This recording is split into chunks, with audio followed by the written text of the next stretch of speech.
So yeah, you a little while ago you talked about being on going on tour and being on a big stage. Um, you were actually on the Dreams and Nightmares tour, right? With Dusty. With Dusty. That's Mm-hmm. what's up. That's what's up. Shout out to Dusty. Um, what was your experience being on that tour? Kind of speak from being Dusty's DJ and kind of moving on your own. Mm-hmm. My experience from that one was like shit is real. So it's different levels of criteria of life, and there's different levels of criteria of when you want to be a DJ and exceed and prevail. So one thing I always wanted to do was to be a tour DJ. I just feel like that shit was just fucking lit. You meeting all these new people, you in these new cities, but that shit is real hard on the body.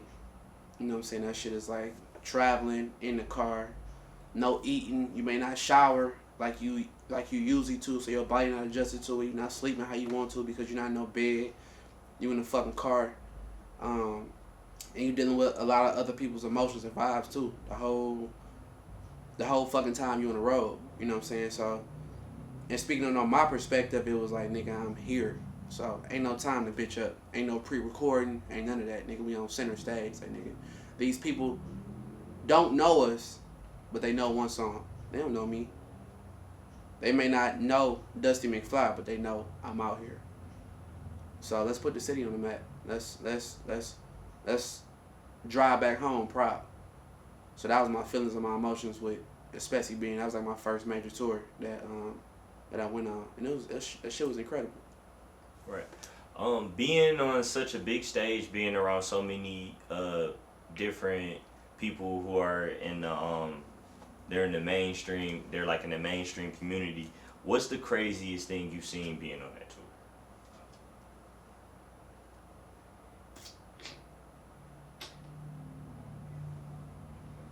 I don't think there was no crazy shit on that tour.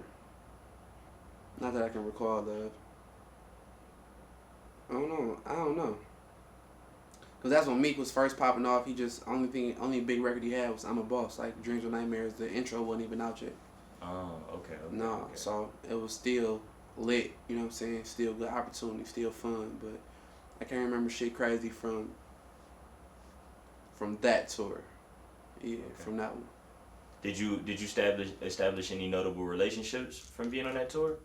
Yeah, a bunch of them. See, I'm the nigga. I'm not gonna talk to the main person. Right. I don't give a fuck if the main person know me or not. Like, whatever. I'm talking to niggas behind the scene. I'm talking to the A&Rs. I'm talking to the label reps. I'm building a relationship with them. I'm building a relationship with his manager, his homeboy. Them the people I want to get in contact with. Cause if I want a Meek verse, I'm probably not gonna call Meek. I'm probably gonna call somebody who sitting right next to him and say, "Hey, this BJ from this my guy who gonna give me the voucher," instead of like Meek saying, "Oh, this the price." You know what I'm saying? I'm going for the vouch person. Right. How did you end up? Cause you at one point you were an ambassador of Bel-Air, the Bel-Air Rose black bottles. Mm-hmm. How did that deal happen? That actually happened off the tour. So that was one of the guys I met. His name was Sav, Young Sav, and Sav was Ross's right hand man. So Sav was just like a young nigga, fresh nigga. I was a young nigga, fresh nigga, just cool. He knew I was running Detroit. That's when they about to drop Bel-Air. So he like, "Nigga, about to make you the Bel-Air ambassador." And I'm like, what the fuck do that mean? He like, "Nigga, I'm gonna cut you a check and you gonna get free Bel-Air wherever the fuck you go." Now this time I'm young. I'm thinking like, nigga, like, what do you mean free Bel-Air? So got home a week later, boxes start coming. Boxes. Every 2 weeks, boxes. I'm like, fuck, can't even drink all this shit. Jackets, coats, towels, this. I'm like, oh shit.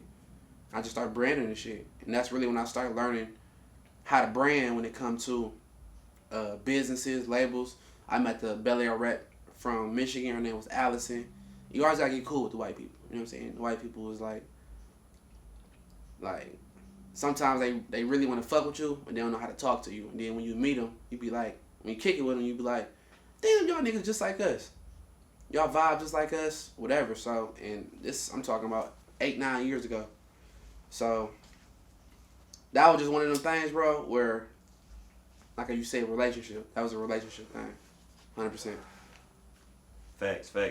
Was that actually your first deal as an ambassador for a brand? Bel-Air was correct. Belaire. That's what's and up, that was man. outside, and that was outside of the station because I had a lot of ambassador deals through the station. Of course. That was the first one outside of the station. Of course. Yeah. Speaking on the radio station, actually, really quick.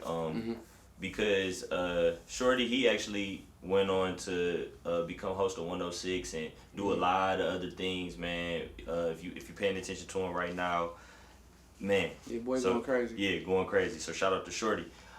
As well as you, what made you leave radio? What's crazy is nobody know I'm off radio. It's probably the first time I ever talked about it. Nobody know I'm off. I never spoke on it, never said nothing about it. So the station actually, 107.5 was Radio 1. When it comes to radio, you got like two main sides. You got Radio 1, you got Clear Channel. That's like where Dr. Darius said 97.9, that's Clear Channel. 107.5, that's Radio 1. It's like Pepsi and Coke, if you want to look at it like that. So the station contract was actually up. So the station was going back to its original owners. So, and that's WGPR. That's like the 107.5 station was the one that set back. But if you ride right down Jefferson where the station is at now, that's the original WGPR building with the museum and everything in the back. So contracts was up and it was time to renew contracts. And they knew I was a power player. And they told the other people who was getting the station back, like, hey, he's our power player. He got the endorsements, the branding. He's in the streets. Like, I talked for the station. Like, I was the street guy for the station. Like, when shit happened in the streets for the station, I spoke up on it.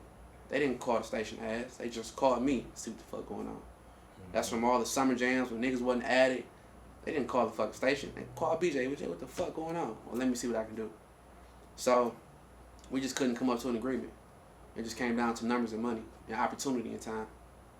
And that's exactly what I feel like I gave a lot of my time to the station. And when it came down to it, hey, it's time to cut a bigger check. And the new people ain't want to cut no bigger check. It's not that they didn't want to cut a bigger check. They just didn't know who I was because Radio 1 was trying to save money. And that's when I went my way, they went their way. So however they doing right now, that's fine and dandy, you know what I'm saying? So no love lost to them because I had great years, great times. I got great relationships, and I built myself while I was there from a boy to a man. Right.